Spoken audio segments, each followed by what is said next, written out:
What if I were to suggest that you play a key role in the awakening world?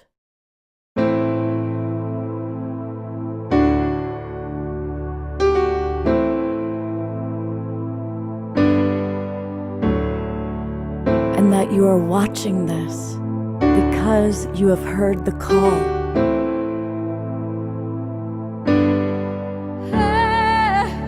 We can start right now by opening our hearts and minds.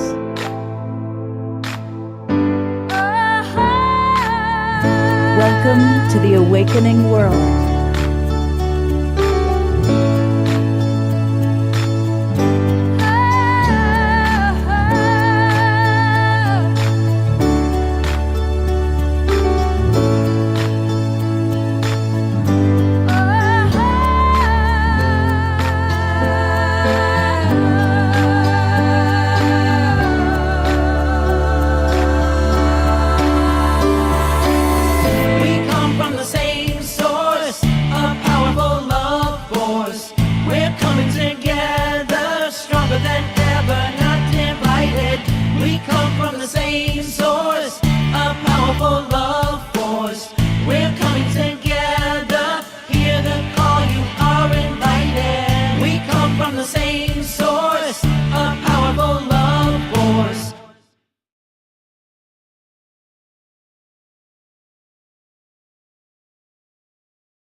Good evening, everybody, and welcome to the Awakening World. It's our Wednesday night edition. I'm Love Coach Scott Katamas, and we've got a really special show for you tonight. We're going to be talking about leadership in the new paradigm. The show is all about the awakening world, and we've got with us an extraordinary man. He's somebody I have the greatest respect for. You know, I have amazing luminaries that I get to know and talk to. There's nobody I respect more than Satyen Raja. And he is the founder of Warrior Sage. And we're going to learn really all about his vision and how he supports new leadership in the new paradigm. We also are going to have a very special treat for you towards the end of the show. But as always, we always start and end our shows with Om Shar. So I'm going to go straight to our beloved brother to get us off to a rousing song. Start musical offering Om Shar. Hey there.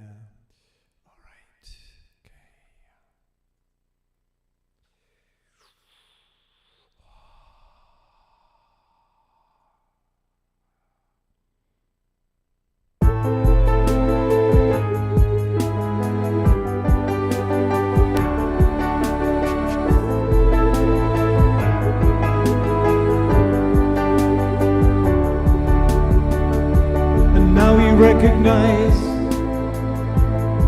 we've been hypnotized, the spell is wearing off, and so now we rise with higher frequencies. There is no disguise, the truth of life itself is now realized.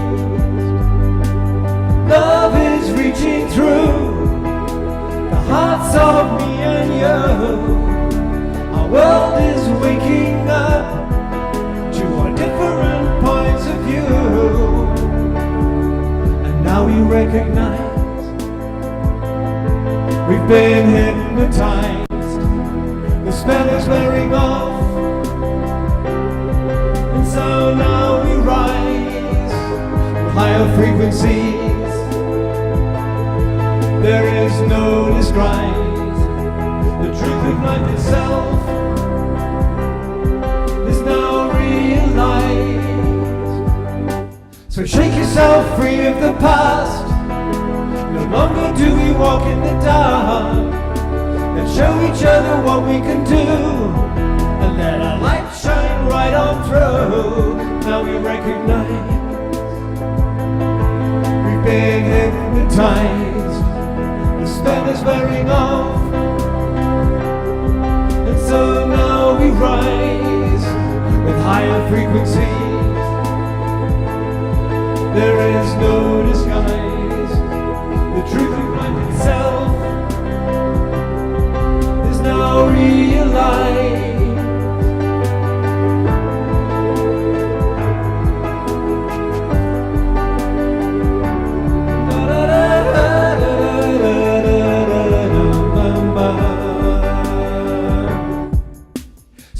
yourself free of the past.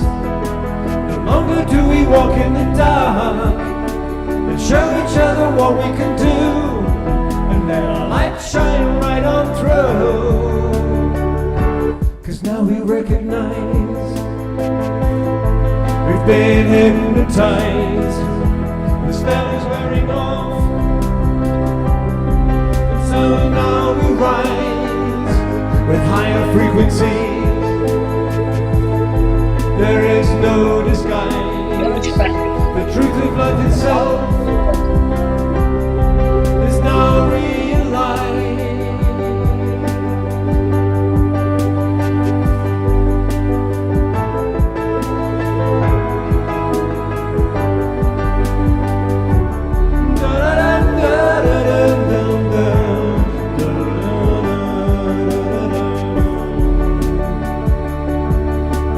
Shake yourself free of the past. No longer do we walk in the dark.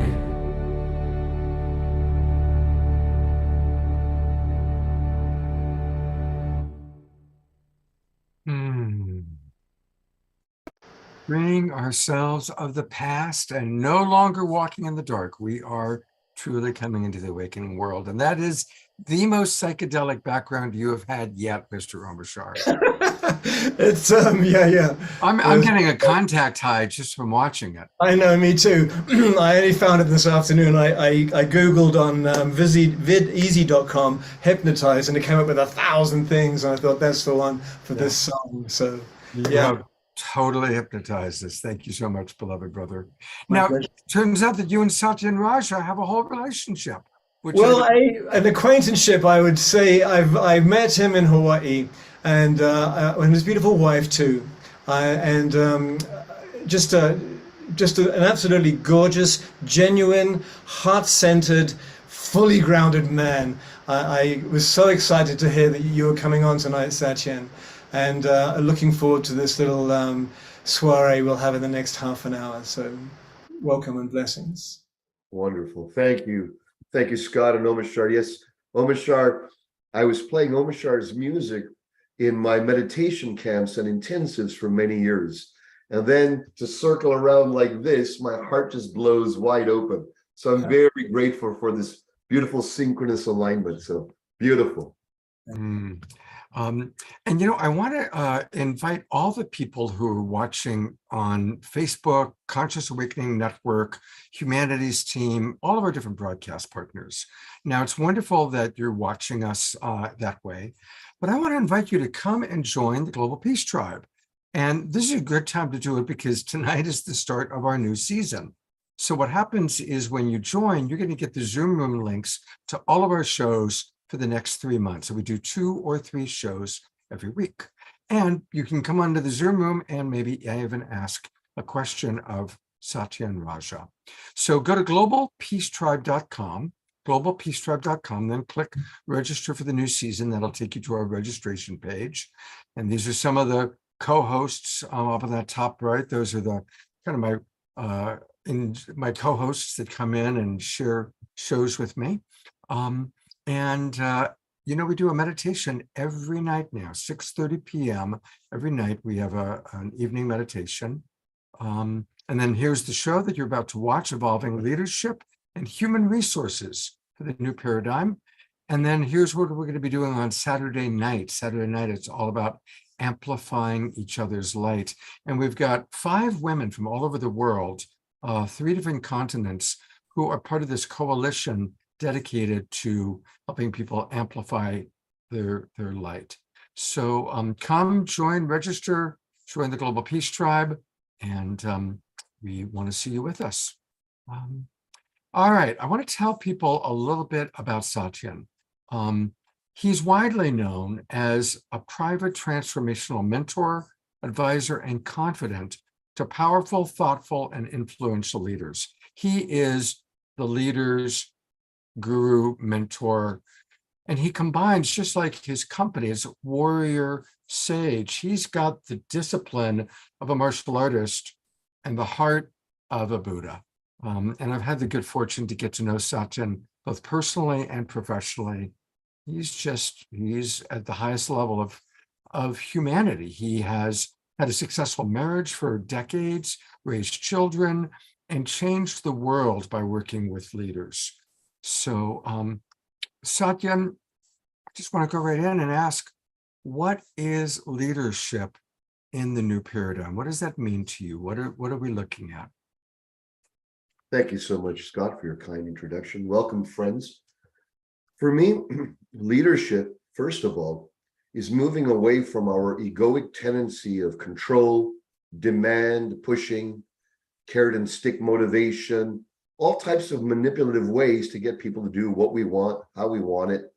And we're in a paradigm, we're in an age now where, especially all of us in this circle here, we recognize the nature of everyone is a boundless, eternal, divine being, a spiritual being, an essence. Call it whatever we call it. But everyone here knows that our essence is much deeper than just our superficial everyday living. For me, transcendent leadership is tapping into, unifying with our core dharma. Dharma from the yogic or Indian perspective means, what is our true life's vision and mission? What are we here meant to do? What is our deepest calling and yearning to express in the world? When we tap into that, when we surrender to the depth of who we are, and we ask in grace, in openness, what is our deepest purpose? What must I do to live, love, and die complete on this planet without regret? Whatever answers come, that's the path of leadership. The path of leadership is following that inner call within, unequivocally, without going backwards, resolutely, even in the face of fear, and manifesting, consolidating, and bringing into reality what comes forth from spirit, whether that's in our homes, our lives, or in our businesses. Satyen, are you optimistic or pessimistic or a little of both when you see the huge problems that our planet's facing? And obviously, I don't want to get too political, but we've had at least one recent leader that is the exact opposite of everything you just described. Do you see that there is a new wave in time to help us really guide the planet, guide humanity through the huge problems that we're facing?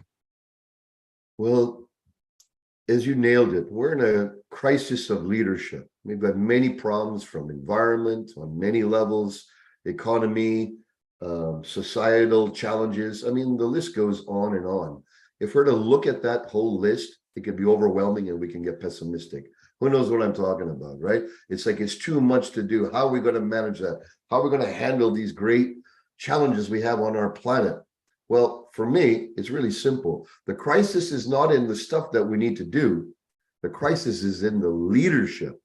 We have all the resources, we have all the money, we have all the science, we have all the know-how. We got all that we need to create utopia on this planet. I truly believe that. What we're lacking is enlightened leadership. Our leaders haven't awakened to their true nature, because when we awaken to our true nature and we recognize I am something part of this greater whole, not just mentally, but through the process of self-realization. When people realize who they are, leaders, they automatically, spontaneously feel their interconnectedness to everyone, to everything, to all sentient life, because we are all one. We are all connected. We're not separate. Now, we might know this intellectually, but when that's turned on within ourselves, our symbiotic relationship flowers. We recognize we are part of a mycelium network of consciousness. And that then what happens is our leadership naturally goes from egoic satisfaction to try to fill our own needs, to try to fill our company's money numbers, to try to fill all the traditional numbers and checkpoints that make for a successful organization. When that symbiotic energy, when that revelation is experienced, then what happens is we move to the next octave, the next space, the next level of awareness on how to lead. We go from mules that are struggling, pushing, striving, using excess willpower, excess yang power, excess masculine energy, and then we transform into magicians, which are tapping into really the natural laws of reality. And when we tap into the natural laws of existence, then what happens is then we move into a flow state. We become magicians. So really, leadership now is in crisis, but that's a great opportunity. In the Chinese philosophies and martial arts, the worst crisis is the moment where we have the highest potential of liberation, openness, and expansion. So actually, I am very optimistic. I used to be a little pessimistic for years, but the COVID, when all of that happened, I went even more inward. I was feeling what's going on with the craziness, not just with COVID, but how the leadership was managing all of this. And then as I came through it, I recognized, you know what? This is a world level Kundalini event. We're going through the eye of the storm for all of us individually and collectively to evolve.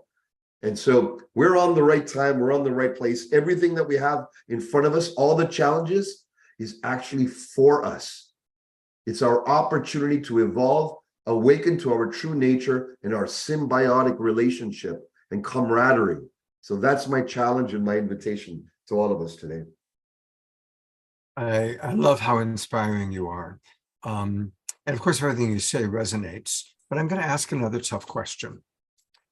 Even for an enlightened leader, even for somebody who is really in the mindset you just described, if he's in the corporate environment, and we all know that just the very nature of how corporate structure has been made, it's sociopathic. You know, it's not looking at 7 generations, it's looking at the bottom line quarter by quarter. So how does an enlightened leader still make massive quantum changes when stuck in the corporate world, in the corporate mindset? Well, that's a great question, Scott. You see, there's a unconscious imprint that if we go deeper into these dimensions that I've been talking about, transcendence, unity, and awakening. You see, in my philosophy, we need 3 things for leadership. We need enlightenment, so we need self-realization and we awaken to our deeper nature. We also need to unify with other leaders. It's not alone that we stand on alone and change our organizations. When we jam, when we peer with other peers, when we uplift each other and say, okay, listen, I'm on this path, you're on this path, let's join forces, let's galvanize. I think that's the next step. Then the next step is making it happen. So enlightenment, unify each other, let's galvanize our capacities together. Scott, Omashar, Dia, everyone online here, we all have unique capacities. When we go arm in arm, we say, let's find a way to synergize this, then what happens is there's an exponential shift that happens, an exponential growth. Now, let's bring it back to the resistances in companies. So I've been working with companies, organizations for 20 years now. They're not interested when you first come in, when you first chat with them and talk to the leaders, the CEOs, the executives, they're not necessarily interested in all this more altruistic things I'm talking about. They're interested in the bottom line. They want team alignment. They want team synergy. So guess what we do? We provide that.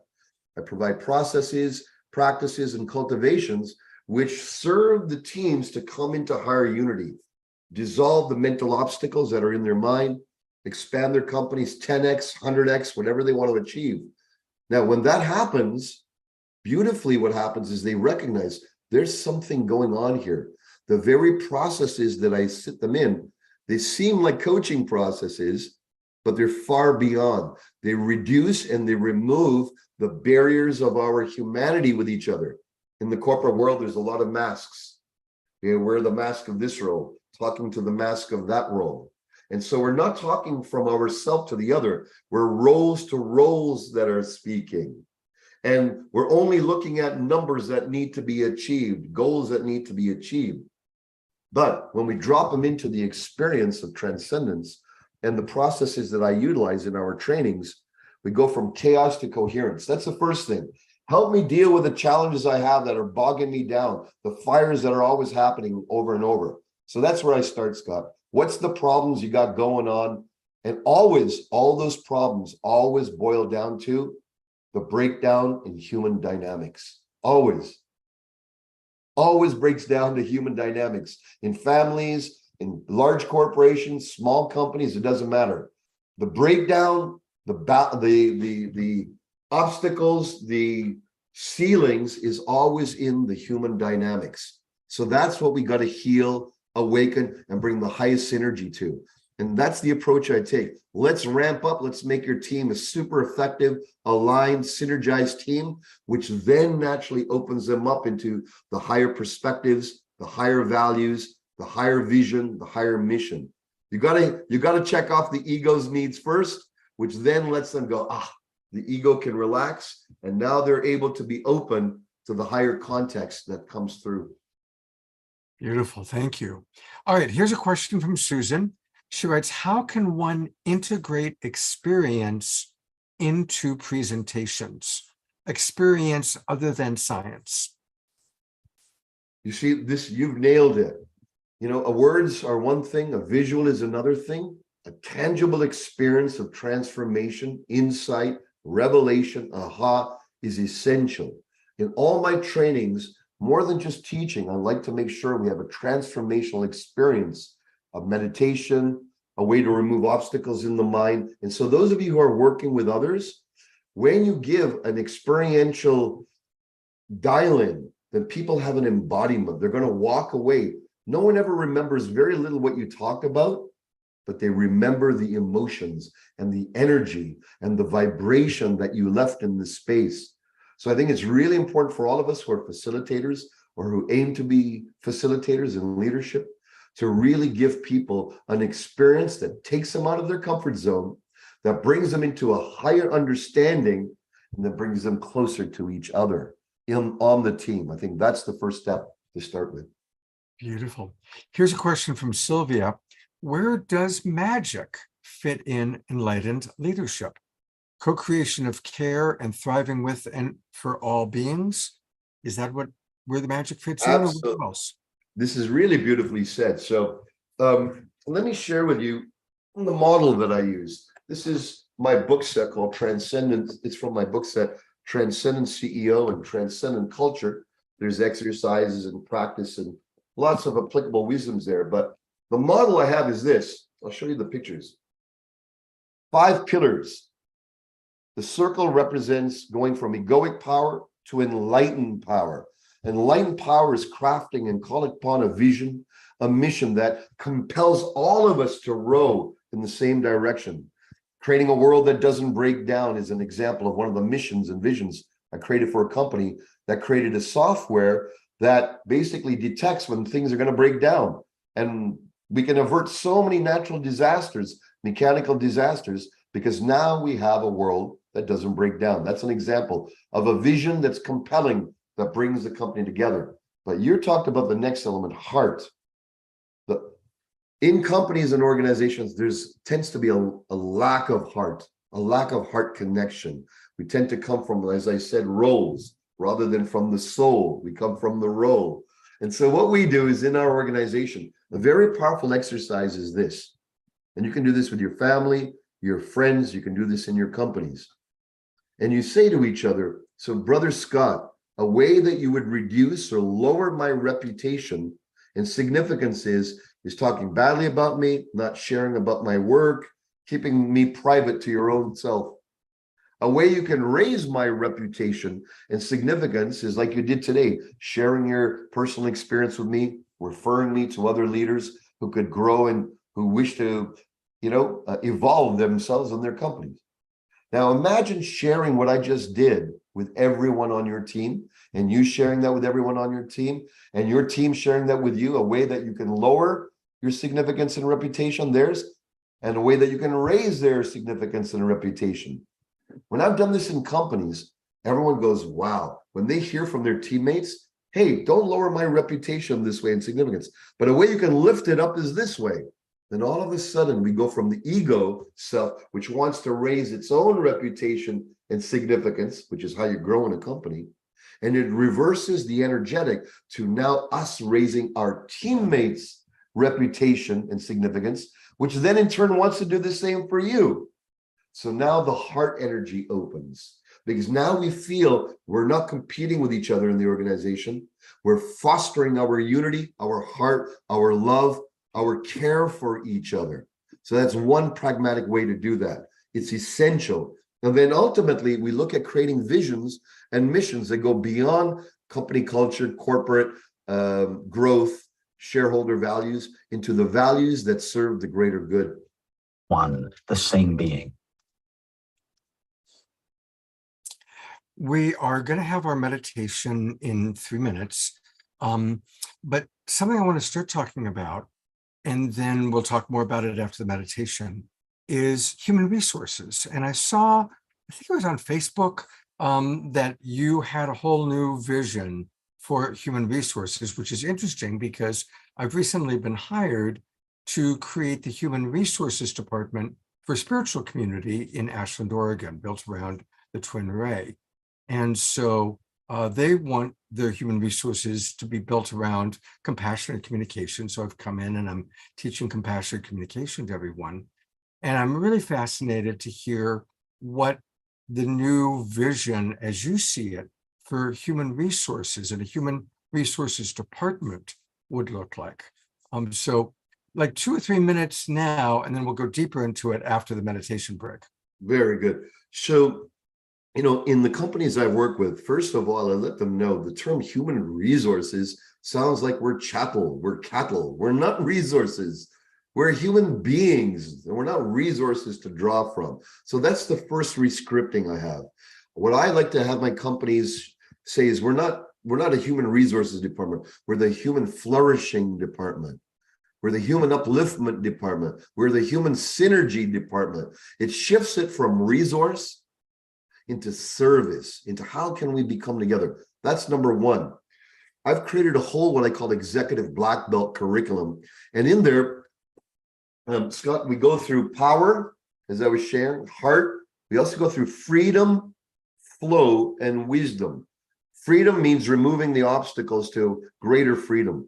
Flow means finding out where there's continuous fires, obstacles, and where are we not in the flow state, and getting into flow state. And the last one is wisdom, activating the complete total wisdom in the company. So we're drawing from all the wisdom that's available. That's usually we don't draw from. That's the essence of transcendent culture and transcendent leadership.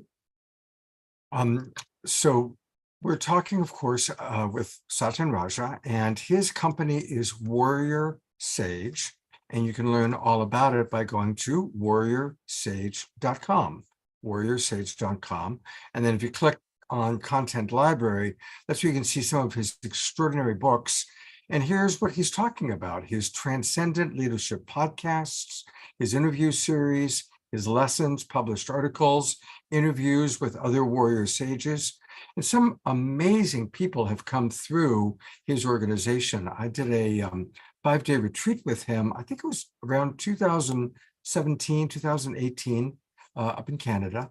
And it was amazing watching you. And it was really, really fun for 5 days watching how you got us all really shifting our consciousness.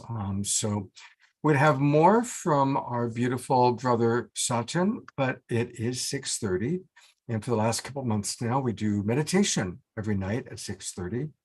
And so on Wednesday nights, we are always blessed to have beautiful, beloved brother Nicholas coming to us from the Haven in Ashland, Oregon. A reminder that Nicholas is a beautiful yoga teacher. He is the yogini of the Twin Ray community, a beautiful man. And welcome, brother Nicholas. How are you doing tonight? Thank you, Scott. Thank you very much, as always, for having me, and doing great. Feeling very inspired by this brother Satyen with what little I got to tune in with. It's beautiful work. Just want to acknowledge that and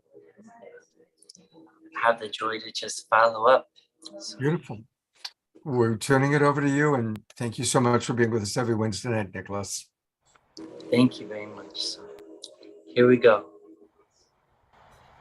I would presume on some level that the source of all this beautiful work that this brother is sharing and presenting with us has come from his sadhana, from his spiritual discipline, from turning within, whatever we'd like to call it, meditation.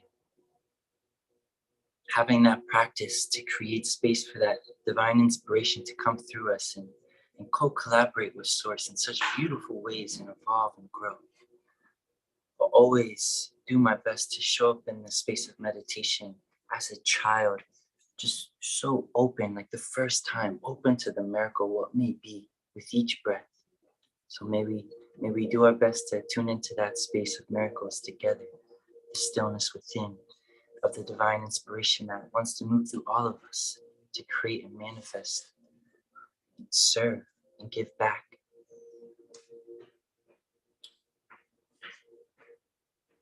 So we begin to turn our attention inward. And to do that, let's begin to rub the hands. And as we rub the hands, let the eyes fall closed. And listen closely to the sound of the hands. And as you keep rubbing the hands, begin to connect to the sound of your breath. Listen closely, softening, allowing yourself to be sensitive, to listen. Begin to slow it down, anchoring into the heart space, thumbs to the sternum. As you are, find length in the spine. Find a posture of peace, receptive and open, grounded through the root, open through the crown, present in the heart.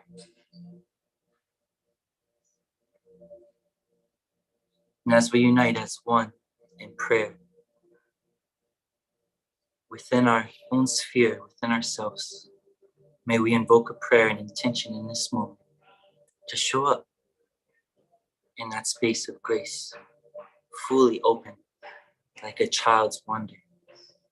Each breath, each feeling, each sensation, a gift, a secret message, a code. What is the divine inspiration wanting to flow through you in this here and now moment? May you cherish it. May we cherish it together. This time that we have.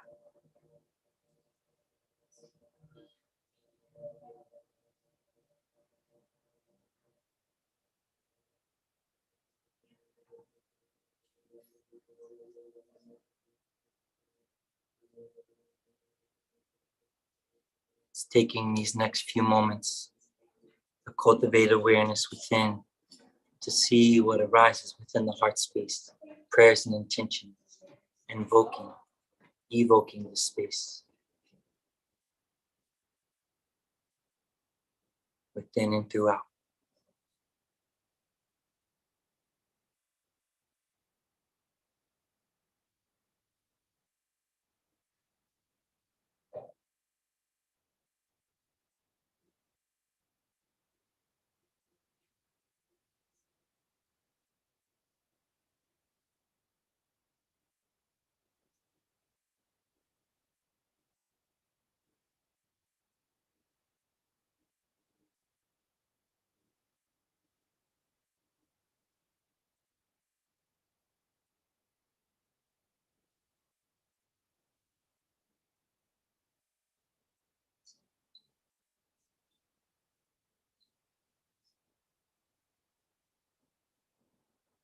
Taking a deep breath in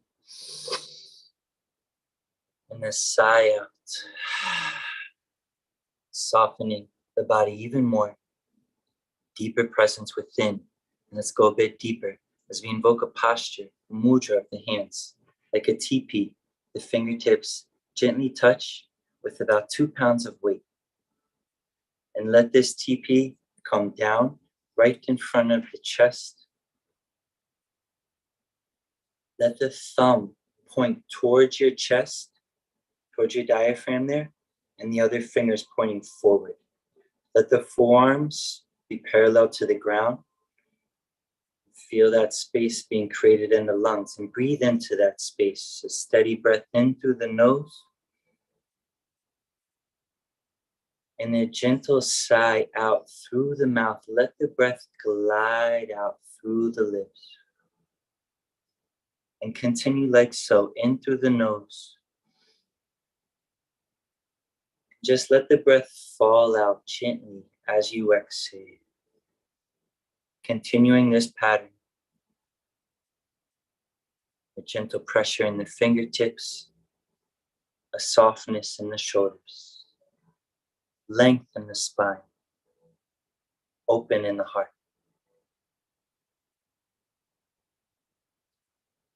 Finding a focus of the gaze of the eyes up and into the space between the brows. Calling your energy into balance, harmony, and unity.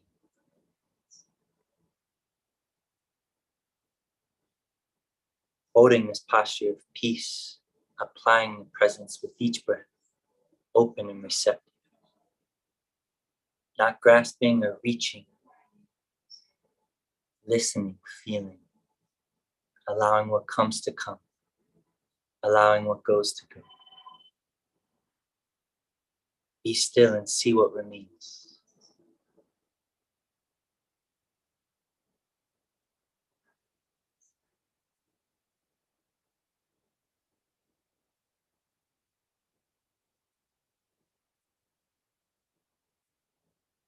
Allowing space, resisting nothing. Smooth and steady. In through the nose. Slow exhale through the mouth. Letting everything else go.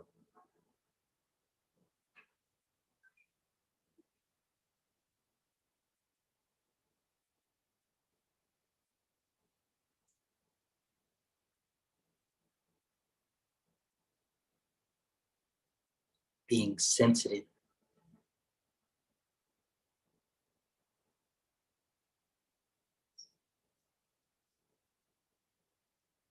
From the feeling of the fingertips.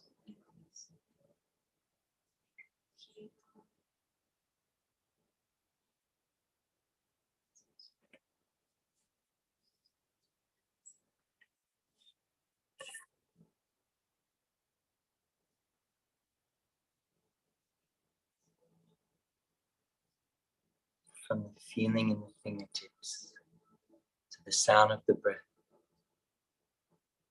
A few more rounds holding the posture.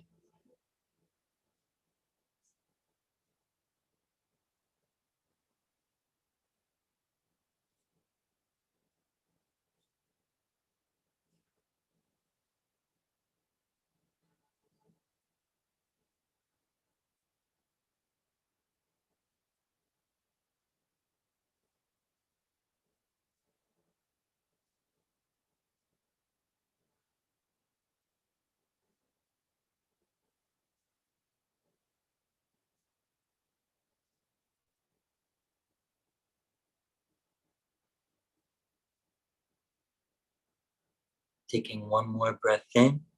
At the top of the breath, pause, suspend, tall spine, open heart, shoulders back.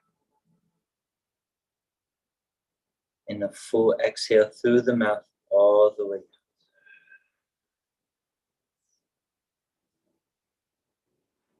This time as you inhale, stretch the arms up to the sky, deep breath and lift. Spread the fingers wide like steel. Diaphragm lifts through the pelvic floor, lifting up to the crown. As you exhale, release down, spread the arms wide. Relax the hands down to the thighs, to the knees, let the palms face up. And feel with the presence of which you have applied. The pressure that created to allow space. Now receive that divine inspiration. Receive it through the palms, through the breath, through the space you've created.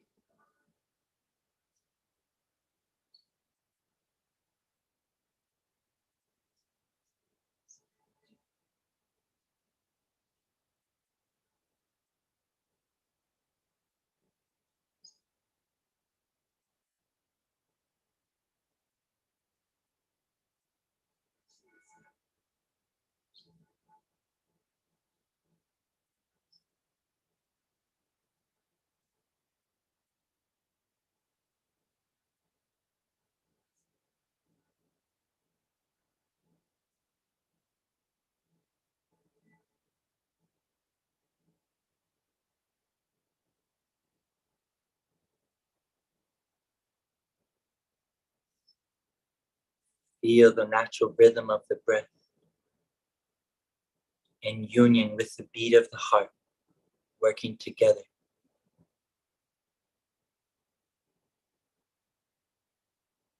Feeling and listening closely. Sensitivity is your superpower. Deeper and deeper within. Each breath. Each beat of the heart. Connecting to that pure source within.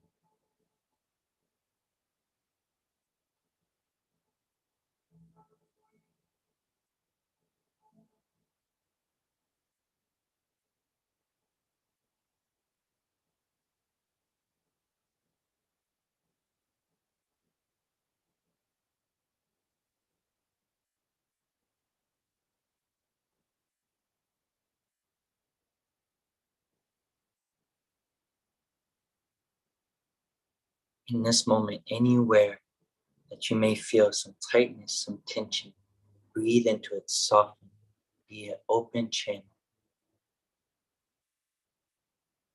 Let each breath be like a wave crashing onto the shores, cleansing and clearing, creating space.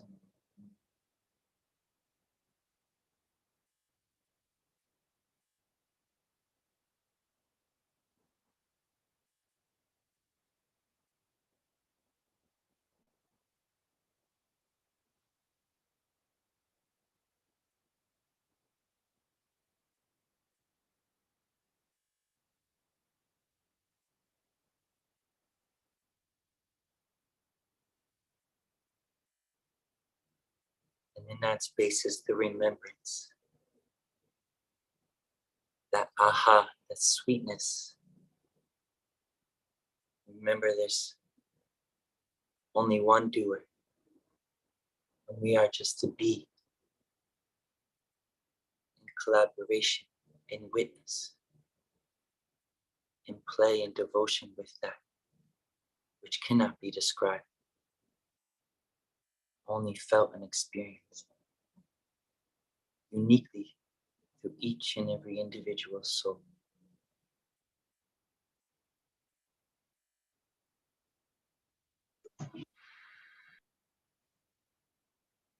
In these last moments as we close up, let the hands come over the heart, and in your own way, that song that sings in your heart, the way that you feel that pure connection to source, to spirit. The way that Bob Marley sang about the natural mystic moving through the air. What is your song? What is your service? Feel that.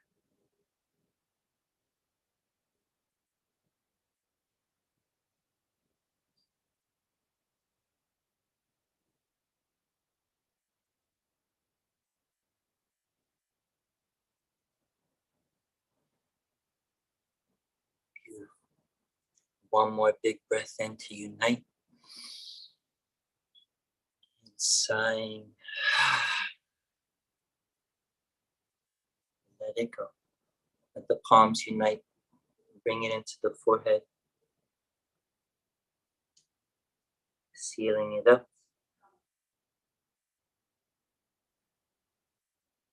Then let the palms come onto the face.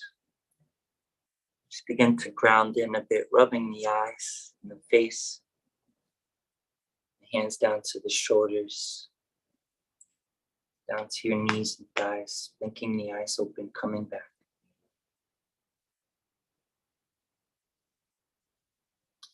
Thank you all so much for allowing me to be your guide this evening. Hope you enjoyed. Sending all my love. Thank you so much, Nicholas. And I want to remind everyone, Nicholas is a wonderful yoga teacher. In fact, he'll be teaching a yoga class in 15 minutes. Quick, get to Ashland, Oregon, get to the Haven. You've got 14 minutes before his 7 o'clock class starts. But for those of you who can't make it to Ashland in 14 minutes, Nicholas provides private training. And so if you're wanting to do private yoga, imagine how wonderful it would be to do private yoga with this beautiful man. And so you can contact Nicholas. You can reach out to me and I'll connect you with him if you'd like. or you can go to, if you want to put your email address into the chat box, Nicholas. Okay. And please give my love and our love to all of our friends at the Haven in Ashland. And I'll be back up there and look forward to seeing you in about a week. Yes, likewise, Scott. Thank you very much. Will do. Thank you, Nicholas. Thank you so much. All right. Oh, that's refreshing. And I'm going to go back to our beautiful, beautiful brother, Satyen Raja. For a few of you who came in late, this is Satyen Raja, the founder of Warrior Sage, someone that I have the highest respect for. I've had the honor to study with him, learn from him, and also I can call him my friend. And he helps people all over the world become the best leaders they possibly can be. Satyen, what would be a tip for someone who is struggling to find that leadership inside of themselves when they're facing disappointment, disillusionment, or shame even, that their life hasn't progressed the way they think that it should? Great question, Scott. I'm going to share with you a story which sums this up for me. When I was a youngster in the Shaolin Temple with my Kung Fu master, I was an apprentice, and the head instructor couldn't make it into class. He was teaching the upstairs class because there was snow on the roads and problems. And there was a lower level instructor, senior to me, teaching the downstairs class. Well, the head instructor, nowhere to be found, nowhere to be seen. So the master comes in and says to the other instructor, he says, I'd like you to teach both classes at the same time, because they're on at the same time in the morning. And the instructor looked like, how do I do that? And he showed a type of hesitation. And my master, he was a very stern man. He said, you are dismissed. And he had a look of shock in his face. And he says, okay, I'll come back tomorrow, sir. He goes, no, you're dismissed. Don't come back for a while. And I was like, and the instructor sauntered away, got his stuff and left. And he looks at me and he goes, Satyen, Mr. Raja, can you teach both classes? And I went, yes, sir, no problem, my pleasure. Now, did I have any idea how? Did I have any inner confidence? No, I was a lower level than the upstairs class. They were all senior to me. And so I had to make things up on the spot. So I said, okay, you do 10 push-ups, then you go down the aisle and count them out loud. I'm going to go downstairs and start up the class. So I go downstairs and I start up the class, and the same thing. You go ahead, 10 push-ups, 10 push-ups. By the time upstairs were almost done, I was able to run back and forth. Both classes were clunky. Both classes were sort of okay. But you know what? I learned an incredible lesson. At the end, the master comes up to me and he says, you did well. Because when you were given the opportunity to lead, you led. It didn't matter what inner vacillation you had. It didn't matter what nervousness you had. It didn't matter how much confidence you had. It didn't matter how much self-esteem or value you think you have to give others. You were given the opportunity to lead, so you led. And so my challenge and loving invitation to all of us here, we are all leaders of ourselves, our families, our households, our visions, our missions. For those of you in companies, small teams, in this moment, you're a leader. So please, when given the opportunity to lead, zero hesitation.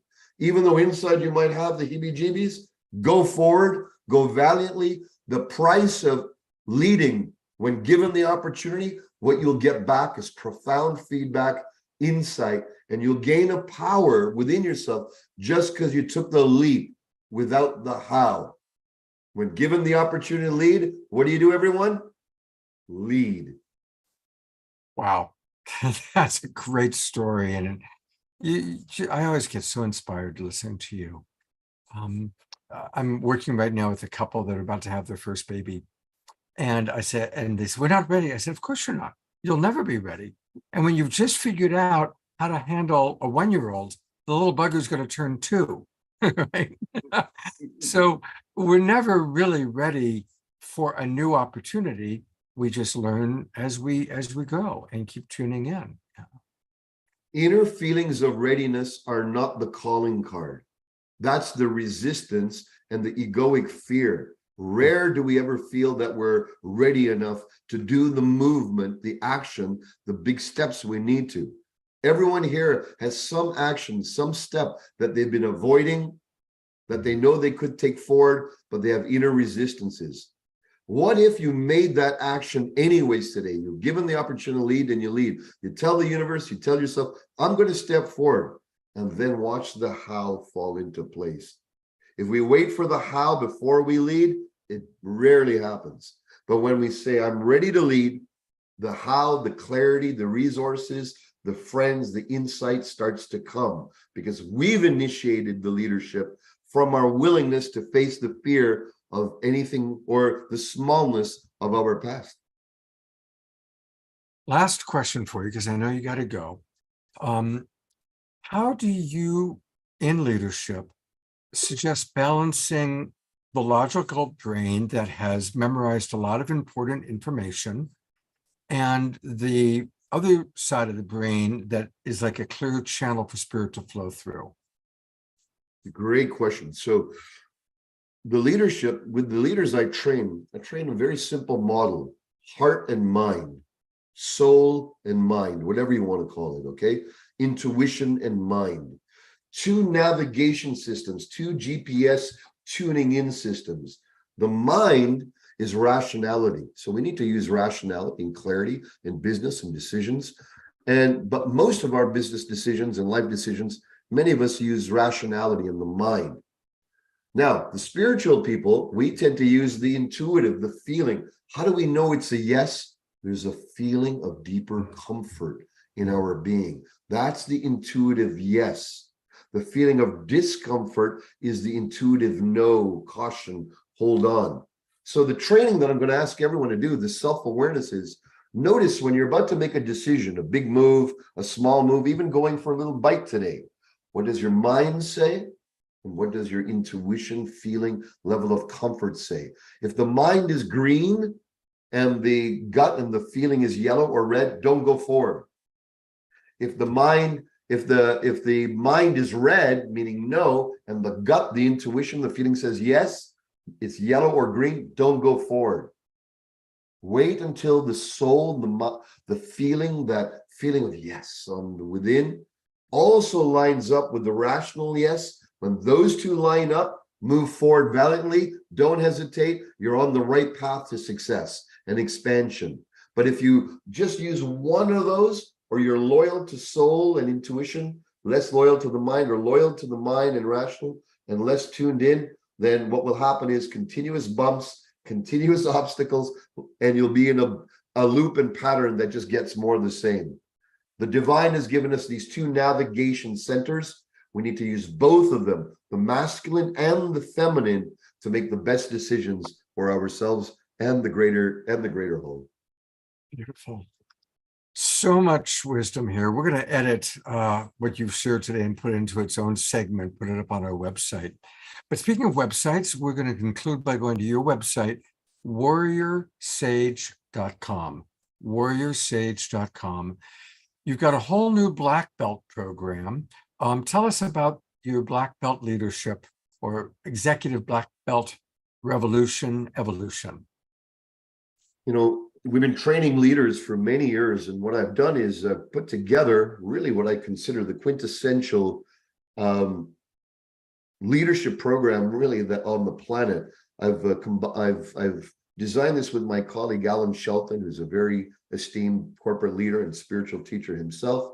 And we looked at all our years of what makes really a super team, what makes an executive team outstanding, what makes world-class super teams. And so we've designed a curriculum to install that capacity in any leader who's here to make big moves on the planet, as well as their whole teams. This is where we empower them. We take them through a training to develop power, heart, freedom, flow, and wisdom, so that not only are they leaders in their companies, they're also the transformational agents in the company. They're not going to be relying on others outside, other guides, other mentors. They're going to be the ones equipped to create the inner change, the inner shifts, the revolution in consciousness that makes the organization a place that thrives on the inside and outside. Beautiful. I hope you don't mind. I fibbed. I said last question, but there's one that just came in that is so juicy. So this really will be the last question. This is from Dorina Joy down in Ecuador. She writes, "Thank you, Satyen. What is your take on the impact of artificial intelligence on the process and journey of transcendence in business, both personally and the collective?" You know, my concern is our natural intelligence.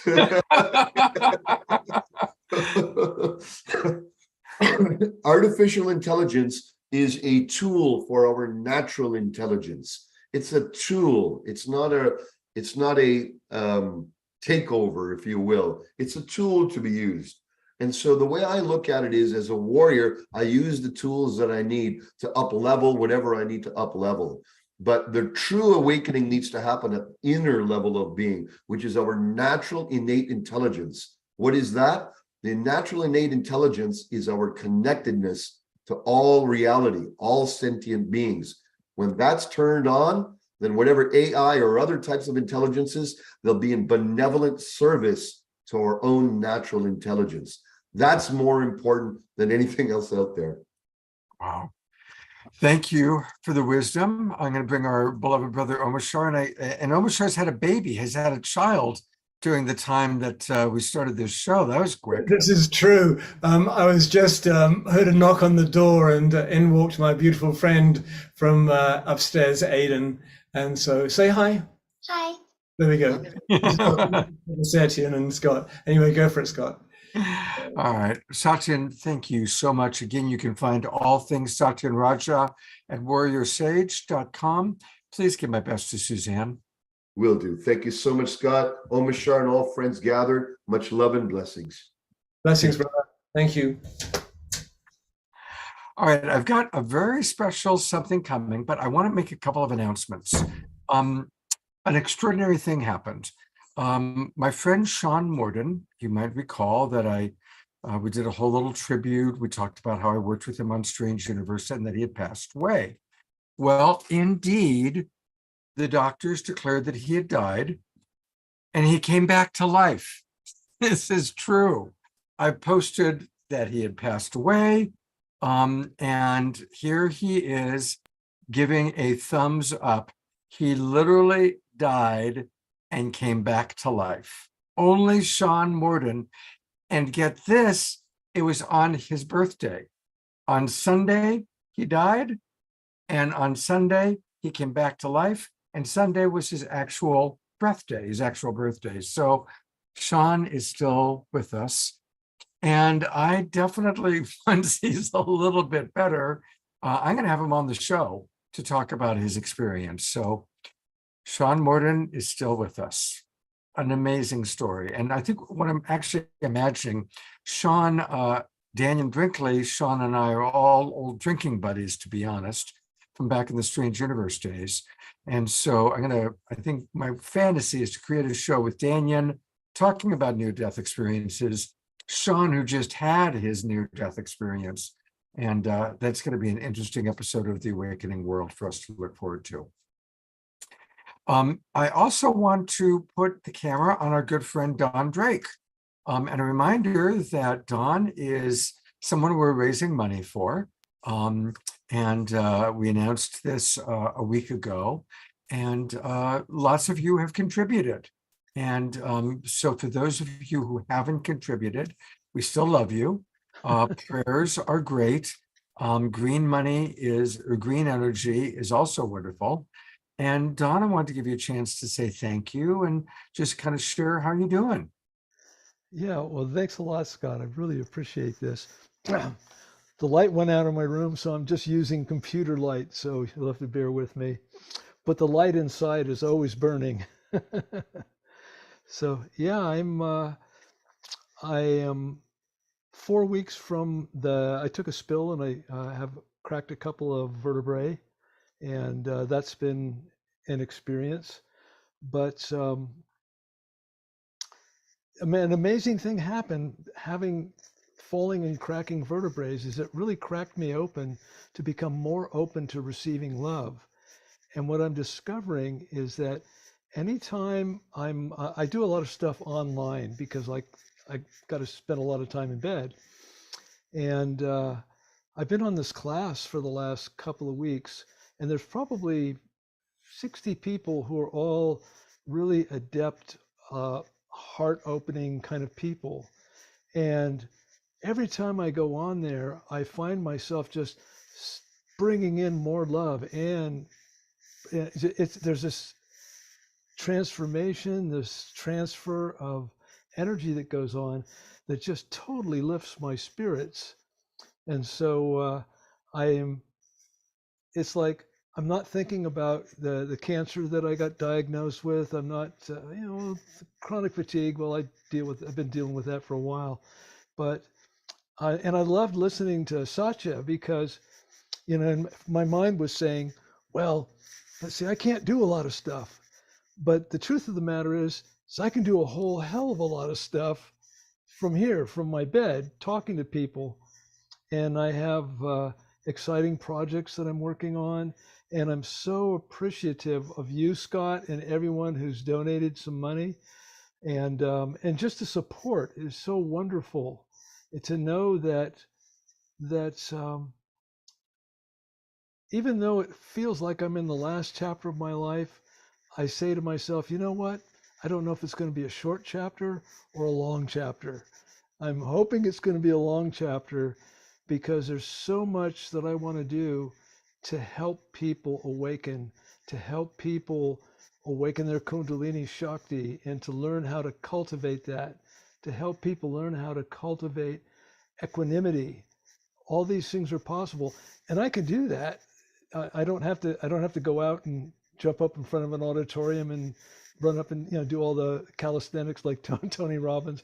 I love Tony Robbins, but I don't have to do that. I can just be with people and be who I am, and it's so wonderful to be here. And usually by this time in the evening, I am really wiped out. But just by coming on and being in the flow of the Global Peace Tribe and the wonderful people on this broadcast right now, it totally lifts my spirit. So thank you, thank you, thank you. Beautiful. Thank you, Dawn. We love you. I've put the link into the chat box for people to donate. And again, for those of you watching on Facebook or the Conscious Awakening Network, Humanities Team, any of our broadcast partners, come and join the Global Peace Tribe. Now's the time to do it. Dawn, I love you so much. Keep getting well. Take care, brother. Thank you. Yeah, and again, you can join. Just go to globalpeacetribe.com. I should actually put up the Global Peace Tribe background. I love this Illuminate Film Festival background. But let's go to, there we go. Let's go to that. So it's easy. Just go to globalpeacetribe.com, register. You'll get the Zoom room links to all of our shows, and now's the time to do it, because this is the very beginning week of October. This is the start of the new season. And for those of you that are in our Zoom room, thank you. That means that you've registered for the new season, and we appreciate that. And hopefully a lot more people are going to be registering this week once they realize, oh my gosh, the links don't work anymore. So thank you. All right, so here we are. We're doing a show on evolving leadership. That's the theme tonight. And Satya needed to finish by 7 o'clock. I thought, what can we do? And so I am going to bring on, really, Satya is such a powerful masculine energy of leadership. So I am going to bring on somebody else. It's a video who I think represents powerful feminine example of leadership. And so let's see what Oprah Winfrey has to say about leadership advice. I'm here fighting for women's rights and for women's equality. It is not about the leader. The power of our democracy is in us. Any little girl who's practicing their speech on the telly, you never know.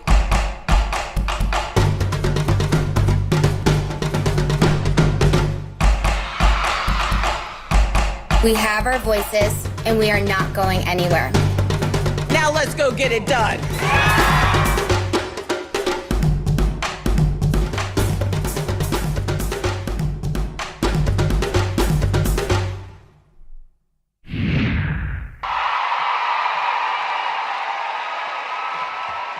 Good evening. What's all this talk about women's rights? Little man in the back there say women ought not to have as much rights as men because women needs to be helped into carriages and over mud puddles. Well, I tell you, ain't nobody helped me into no carriages, and I ain't been helped over nary a mud puddle, and ain't I a woman? I done planted and plowed, gathered into barns, and worked as much and ate as much as any man when I could get it, and no man could head me, and ain't I a woman? I done born 13 children and seen them all sold off into slavery, and when I cried out with a woman's grief, ain't nobody but Jesus heard me. And ain't I a woman? What I know is if one woman, Eve, was able to turn this world upside down all by herself, look like to me all these women's in this room together ought to be able to turn it right side up.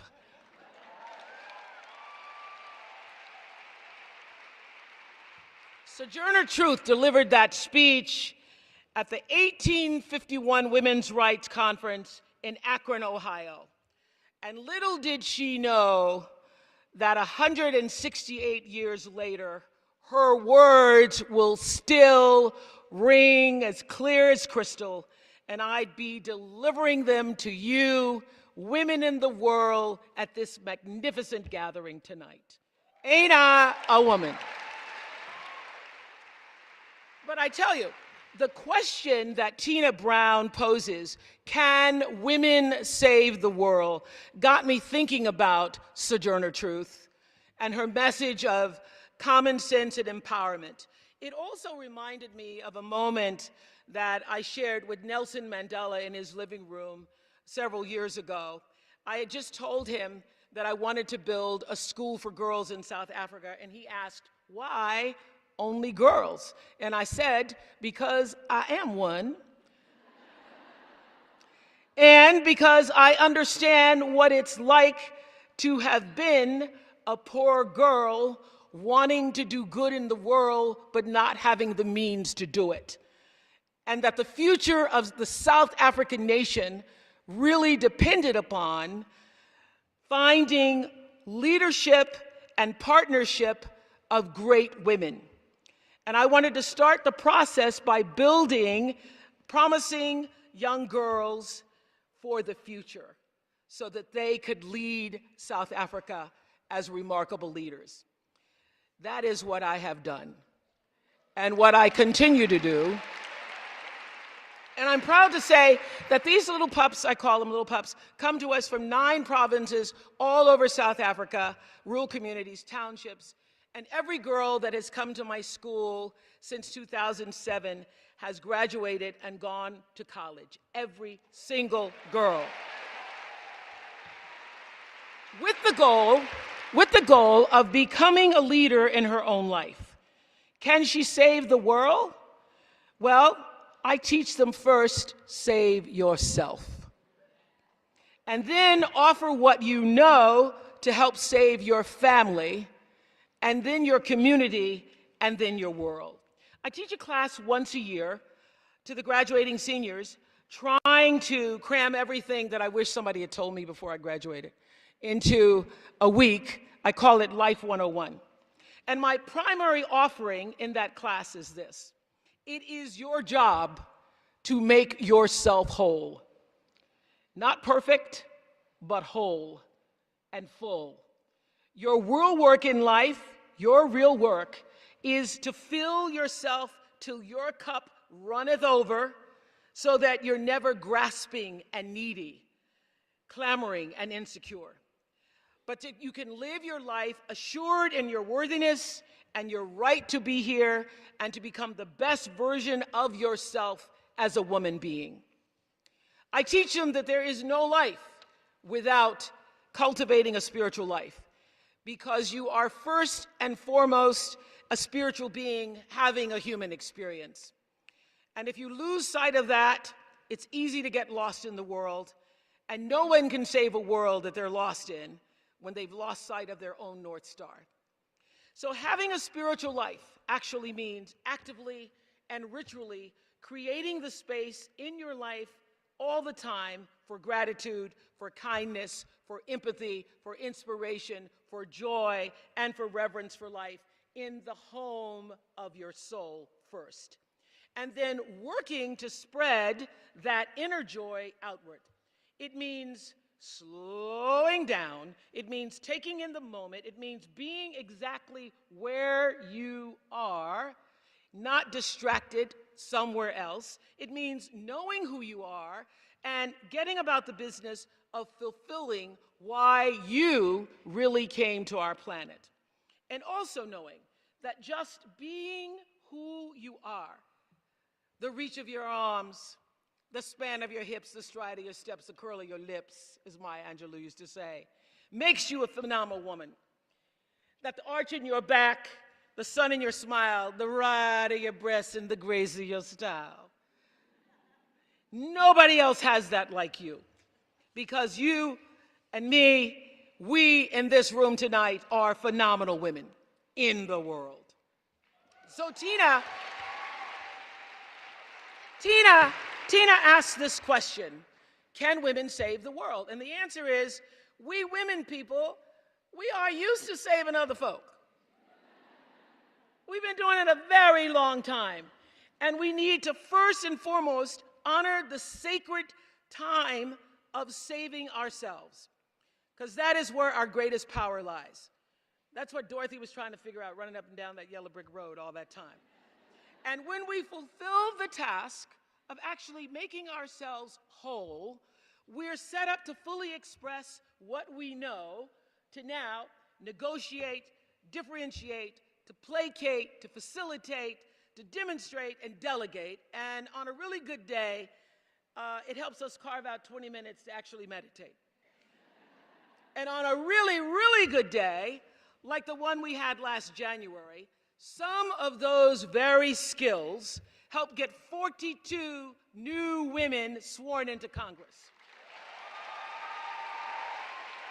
And I'm here to say, if I were a gambler, I sure would bet that those 42 new congresswomen have experience with issues that few congressmen have ever had to face.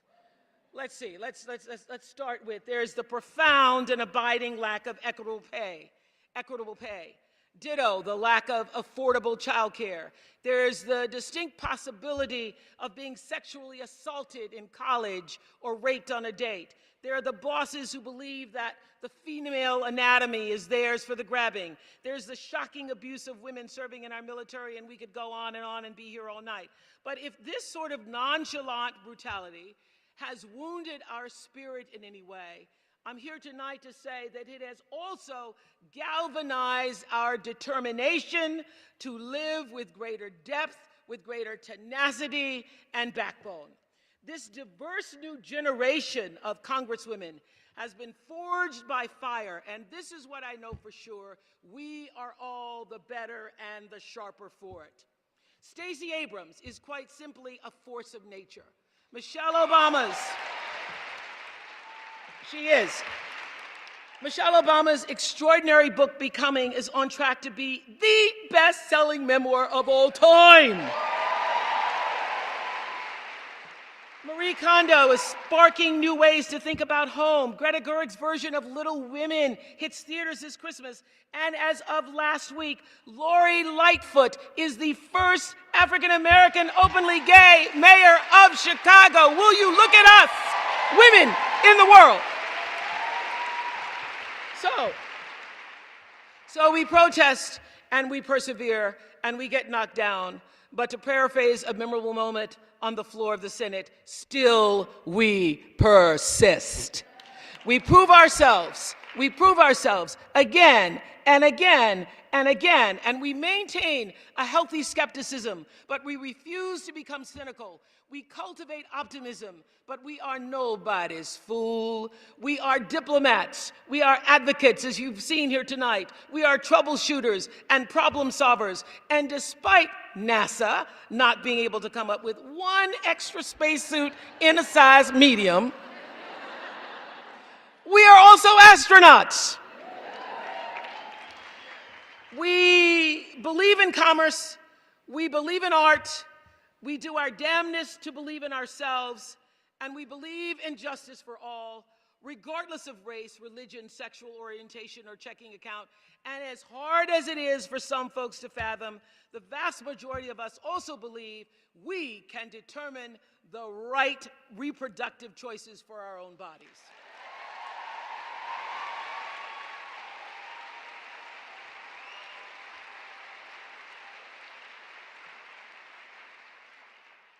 We are there for our aging parents. We're there for divorcing friends and scary teenagers. We're good listeners and we're badasses. And above all, we show up. We show up. Can women save the world? I'd say we've been doing exactly that, Tina, for so many years. Whatever the reason, women are givers of life, not masters of war.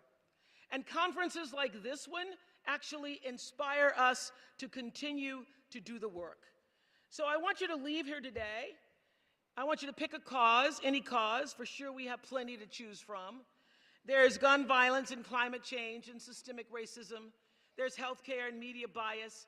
The homeless need opportunity and the addicted need treatment. The dreamers need protection. The prison system needs reforming. The LGBTQ community needs acceptance. The social safety net needs mending, and a whole lot of women deserve, are entitled to more than 80 cents on the dollar. So clearly, women in the world, if we want to save the world, we have got to continue to rock the boat, to join forces, to scrap the rules, and then when the smoke clears and all the naysayers who say it couldn't be done settle down, we've got to reinvent this game. Because I don't have to tell any of you that the game was not built on a level playing field. But the good news is that this knowledge only reinforces our resolve. It also amplifies our humanity. And at this point, we actually need all the decency we can get. We live in a country that has somehow confused cruel with funny, serious with intelligent, attitude with belief, personal freedom with stockpiling assault weapons, and what is moral with what is legal. So it's time for women in the world to set the agenda. It's time for women to redefine the message. And we need to make that message a positive one. Let's make it ambitious and inclusive and brimming with hope, because you can't get what you want by focusing on what you don't want. This is about the need to establish as many meaningful connections as we can. If we're going to save the world, we have to find a way to connect to each other, to connect to the nature that we're killing, to animals, to history, to an acknowledgement of the lingering trauma of racism and sexism. We need to connect to the people we love and mean something to us, and more than that, to the people who don't. That doesn't mean we always have to agree with another person's philosophy. It means we, if we're going to continue to survive and thrive on this planet, have to find ways to transcend the politics of division and embrace the places that bond us, where we find our human ground. So fortunately, being woke to humanity, to fear, to pain, to need, happens to be one of the things that we women people specialize in. We don't build walls, we build bridges. And as Tina pointed out in her excellent Times op-ed piece, we have only to look at Prime Minister Jacinda Ardern's response to last month's massacre in Christchurch, New Zealand. I've never seen such leadership.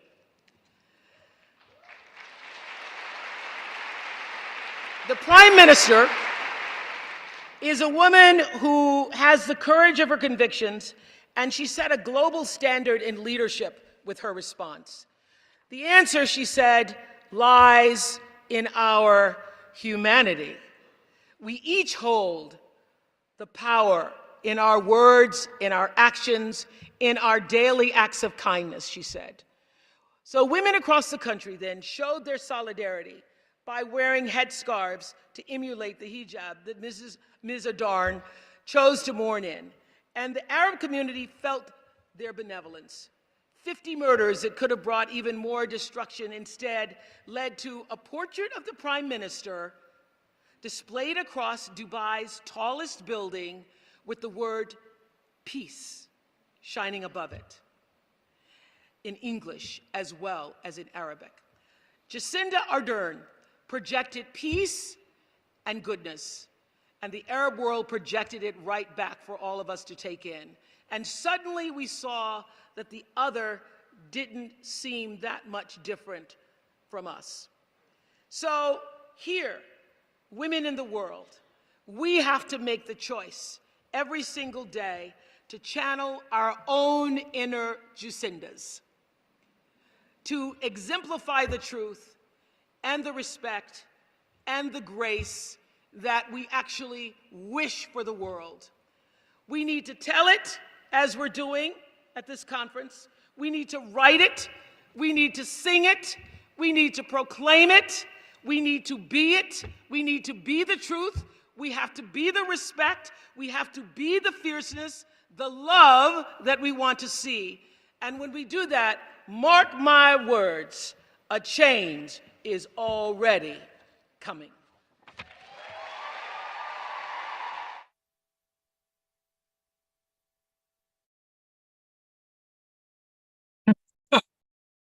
That's one powerful woman, huh? Just one powerful woman. It is. She's an amazing woman. The depth of that woman. Anyone who thinks that she's in this world for commercial gain is seriously wrong. Yeah. Yeah. And what a counterpoint to Sachan. It's true. We've heard from a powerful man and a powerful woman. Exactly. Hearts. Yeah. Well, thank you, everybody. Here we are, the start of a new season, and it's my honor to turn it over to beloved brother Omashar to wrap us up with a song. Yay.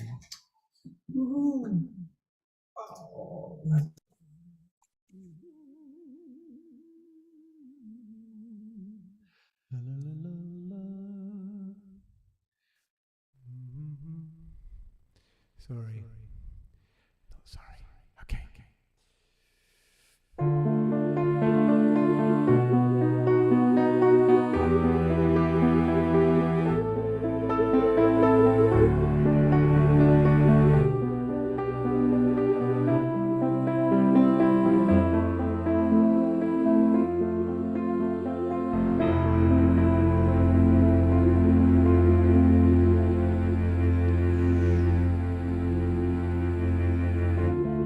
What if we could find a way to wipe away all tears and fears, all broken hearts, to clear the way for a brand new start?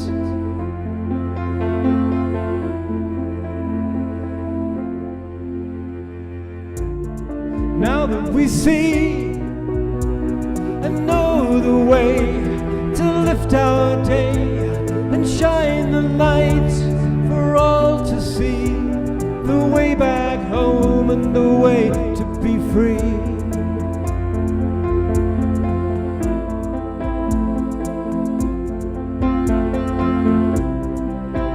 Let our love lead the way.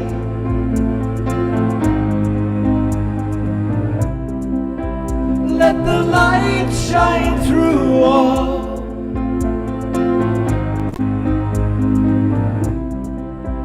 Let our hearts and minds be free.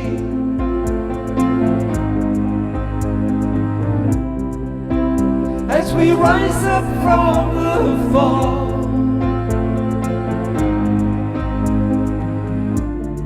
there is a way to see again, to be again, to know the truth and smile again. With an open heart we feel safe again.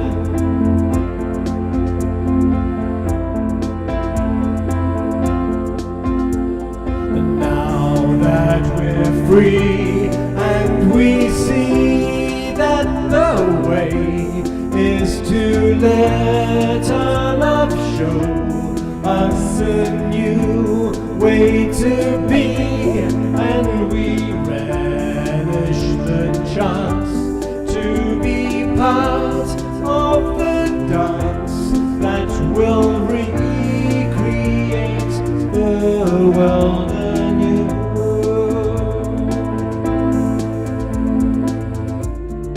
What if we could find a way to wipe away all tears and fears, all broken hearts, to clear the way for a brand new start?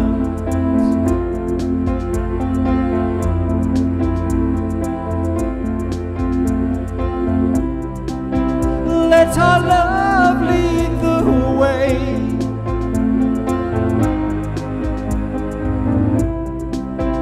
Let the light shine through all.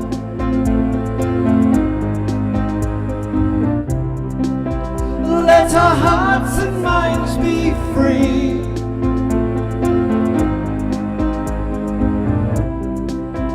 As we rise up from the fall.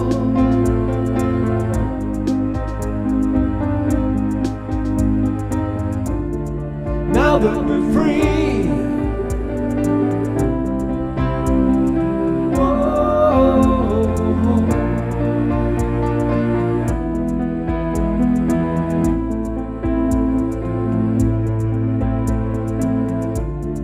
there is a way to see again, to be again, to know the truth and smile again. With an open heart we feel safe again.